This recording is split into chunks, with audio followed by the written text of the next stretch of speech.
Today, the Congressional Black Caucus dropped a new video targeting Donald Trump when it comes to his statement, what the hell do African Americans have to lose for voting for him? African American communities have suffered. What the hell do you have to lose by trying something new like Trump? Donald Trump and leaders of the Congressional Black Caucus met at the White House. We brought him this book, 130-page policy document. We wanted to answer for him the question of what do we have to lose? The Southern Poverty Law Center, a nonprofit that tracks extremist groups and hate crimes, has reported a rise in bias-related attacks. They were people protesting very quietly. I think there's blame on both sides. Wouldn't you love to see one of these NFL owners, when somebody disrespects our flag, to say, get that son of a off the field? Words of advice to law enforcement. Please don't be too nice. Trump's rhetoric, the nature of the campaign, even the slogan, Make America Great Again, has given license to hate. Attorney General Jeff Sessions is ordering prosecutors to go after the toughest possible sentences, including those with mandatory minimums. The new Trump administration plan would raise the rent for people living in public housing. The Trump administration today reversed an Obama-era policy that encouraged colleges to consider race as a factor in admissions. His presidency is a step backwards for race relations in America. What Trump did was end $7 billion in Obamacare subsidies to insurance companies, payments designed to help them discount prices for low-income customers. You are talking about millions of people losing benefits, not just the 30 million that would lose insurance, but even people with employer-based insurance. It would repeal the insurance subsidies that are helping millions of Americans afford insurance. It would end the Medicaid expansion, and it would allow higher premiums for people with pre-existing conditions. What about that improves health care? The decrease of the black unemployment rate has slowed under Donald Trump. Americans earning less than $75,000 would face substantial tax increases. Trump has a program or policies that are not benefiting African Americans. This commission was set up specifically to manufacture evidence of voter fraud in order to suppress the votes of minority voters. I don't think that we can trust our president when it comes to protecting voting rights. President Trump has only been in office for 9 months, and he's nominated a number of nominees. 4 of them have been found unqualified. 90% of the nominees are white, 80% are male. Some of them are far right. The person who had on his blog linked to white supremacists. He picked the one guy who has specifically written that a president, in fact, should not be the subject of a criminal investigation, which the president is right now. Donald Trump's lies just passed a milestone, crossing the 2,000 mark. 3,000. 4,000. This Russia thing with Trump and Russia is a made-up story. I believe there was collusion. Donald Trump obviously is in debt to Vladimir Putin. What the hell do you have to lose?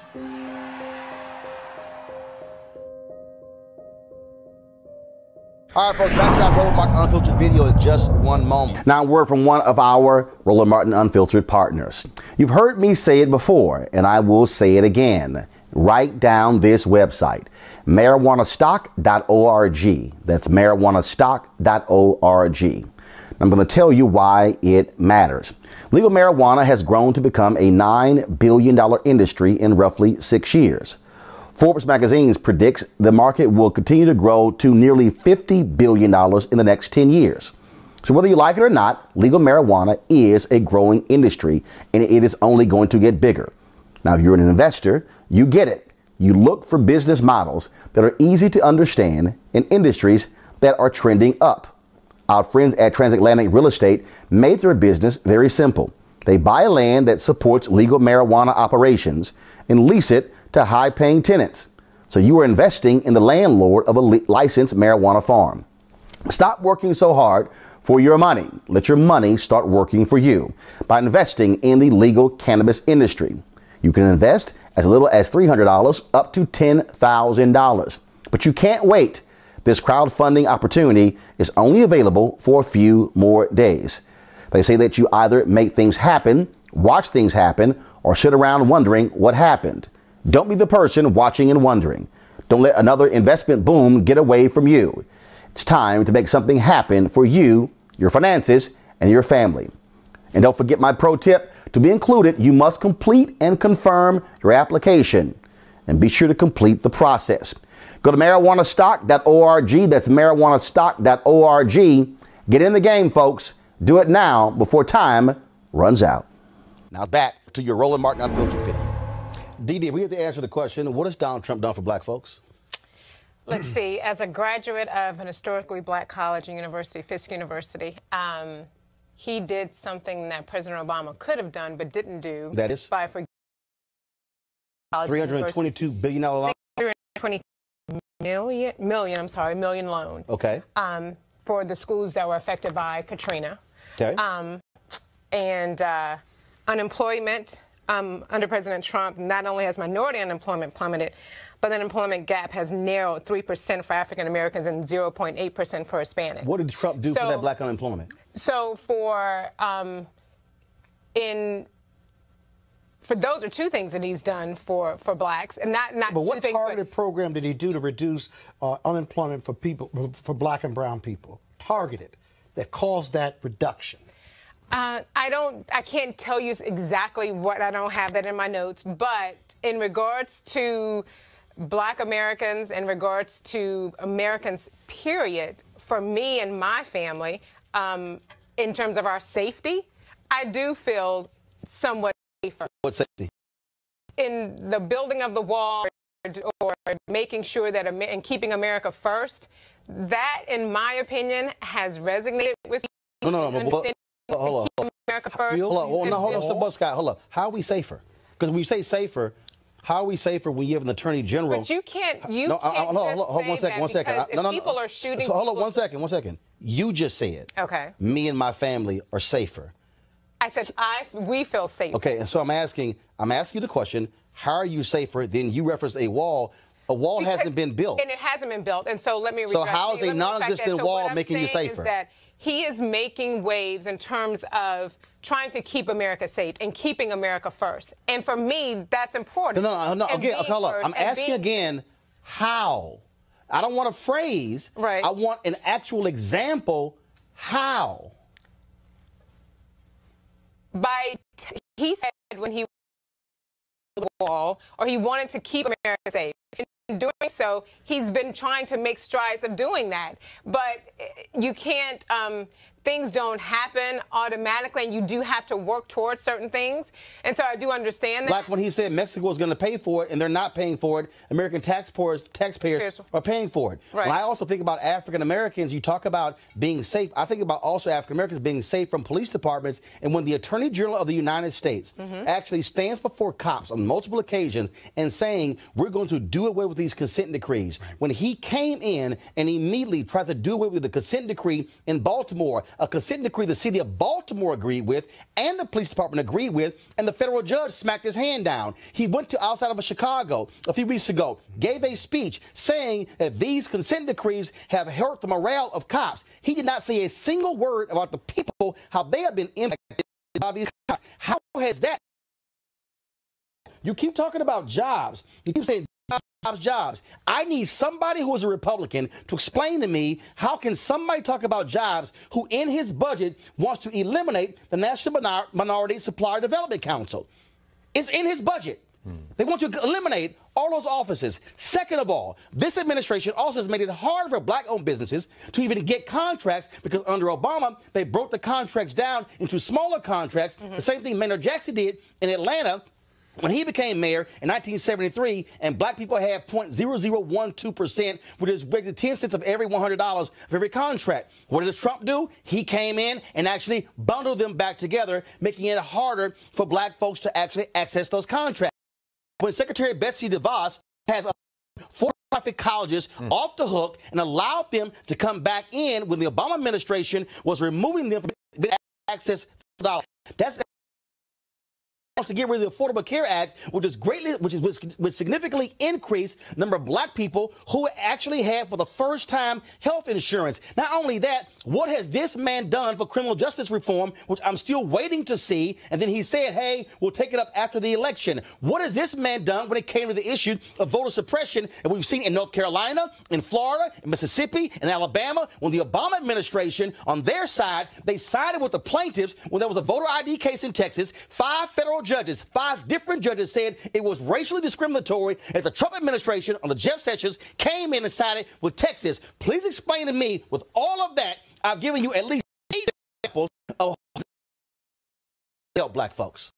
I think he's probably closer to black unity than we've been in about 40 years. Donald Trump is a hateful... And another thing. Yeah, I mean, Donald Trump is a hateful, lying, mentally ill, xenophobic con artist.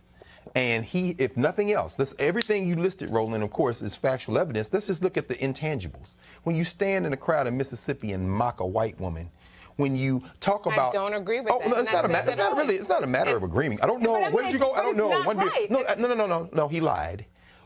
He said the only thing she remembered was having 1 beer. That's not only a bald-faced lie. I'm not going to say he's a liar in that regard because the man is mentally ill. At that point, he's playing to his base. His base is white supremacists. He has staffed his cabinet and his staff with white supremacists. Stephen Miller should have no business in the city of Washington, D.C. or around any decent human being. His xenophobic policies, they are trying to make America again, as it were ever. But when he was laughed at the nation last week, that was in part because he has started this trade skirmish, to use Warren Buffett's, he says it's not a war yet. On China. You know what China did? China began to identify his little redneck racist friends in the United States Congress, like Paul Ryan from Janesville, Wisconsin, and Senator Mitch McConnell, and they said, let's target bourbon.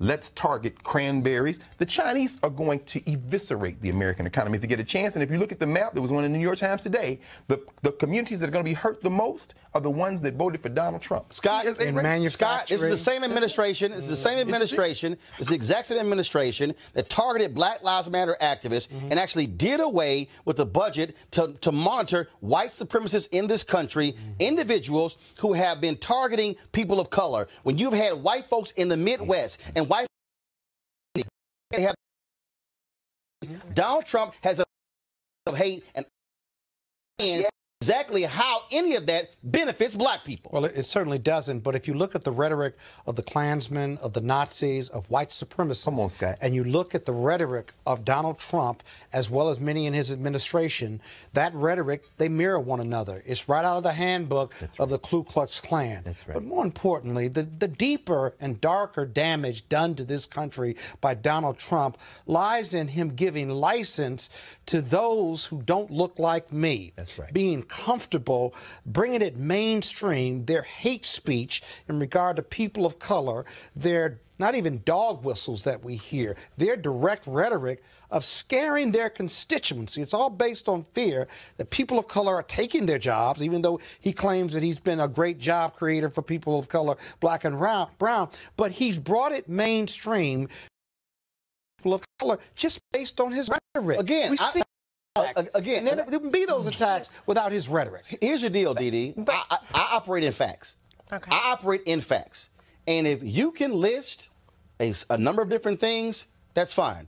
But when every time this administration, all they say is, oh, look how for black people. Let's look at the unemployment rate, as if that's the only thing that black people actually pay attention to. There are other issues that we care about that impact us in a much greater way. And again, I'm still trying to see it. I'm trying to see it when this administration has had to fire or force folks to resign repeatedly who have had racist commentary on radio, on blogs, and in print, who have worked for this administration in commerce, in housing, in the White House. They had to force out a speechwriter who was in the West Wing, who was attending a conference, sitting right next to a white supremacist, and said was right.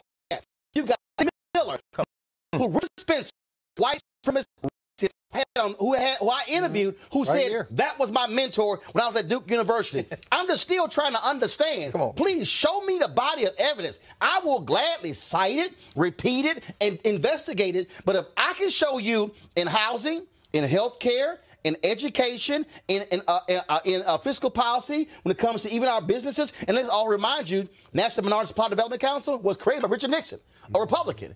Republicans are allowing this man to eviscerate an office that actually is the only federal office designed to help minority businesses start businesses. What has he done for black people that I can actually look at and say it's factually correct? I'm a small business owner myself. Small business optimization is higher. Hold on. No. Define that. What do you mean it's higher? It means that in small businesses, and create and build my business through the National Minority Supplier Development. He wants to get rid of it. And his daughter just met with the new president, Adrian, a couple of weeks ago. No. Hold on 1 second. Hold on 1 second. There are 2.6 million black-owned businesses in America. Right. 2.5 million have one employee. 7 years ago, we had 1.9 million black-owned businesses, 1.8 million and one employee. 7 years ago, we had 1.9 million black-owned businesses that had an average annual revenue of $110,000. Now that we have 700,000 more black-owned businesses, they have an annual revenue of $54,000, cut in half. So please tell me what the hell has been optimized. What I'm saying is that from where I'm seating, and what I've seen, I feel as though for Bass Public Affairs and for other businesses, things have gotten better. We've been able to actually communicate. And we've been able to. We've been able to actually grow our business. Okay, here's the deal. But in regards to what you were saying, Roland, does your firm serve conservative interest? Hold on. Does your firm serve conservative interest? Yes. Okay. Of course your doors are open because you got a Republican who's the president. But not just conservative interests. We might be more. Wait a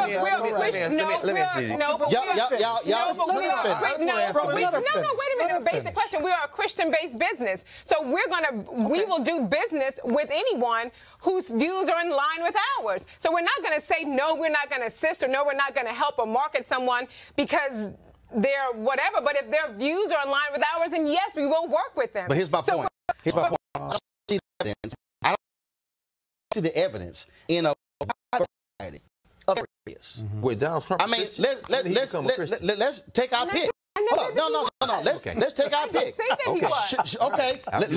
Hold up. Let me go by department. Yeah. Where's the evidence in housing? Well, he's raising rents. No. Where's the evidence in commerce? Where's the evidence in DOD? Where's the evidence in Interior? Where's the evidence in the SBA? Are you asking all of us? Where's the evidence? Anybody. Where's the evidence in the VA? We know one thing: he has deregulated. Where's the evidence? Where's the evidence in state? It's in the opposite direction. All I'm saying is, just please offer me, offer me even a hint of evidence. I just got one question. Okay. Do you feel, as a conservative, an obligation to defend the Trump administration? No, and that's simple. Then you don't have to defend it. But I would say that. What I'm saying because is they hijacked, I think, what people might consider conservatives. Neither myself nor my sister nor anybody at Bass Public Affairs, we will never say that everything that the president says or does is correct. Now that's important. That's important because the Republican Party has been hijacked by Donald Trump. So in other words, when I see an orange hat, that is a problem with the fact that conservatives will co-sign everything the president does, and you can't do that. And I would never do that. This is what's missing from this dialogue. Scott, go ahead. Final comment before I got to bring in my next question. So I will say yes, I agree, or no, I don't agree. And like when you said earlier in regards to him mocking the president, horrible things that he's done and said, are absolutely wrong. Wrong when this man is called shitty countries that people look like us. You're absolutely right. But what is missing, and what would help Donald Trump, hold on, what's missing, which all of those departments, there could have been a positive answer to that, but he has no urban agenda. And remember, what he said before, he said, what do you have to lose? He talked about the unemployment rate, the violence rate, and yet he hasn't invested in the killing fields of Chicago. Exactly. And that was always his best example. Because he uses Chicago at every point, but he hasn't even done that. So when does the agenda, when do we get his urban agenda? It don't exist. There's only one daily digital show out here that keeps it black and keep it real as Roland Martin Unfiltered. Because guess what? We come back live January 3rd. The blackest show on all of digital, cable, and broadcast. See that name right there?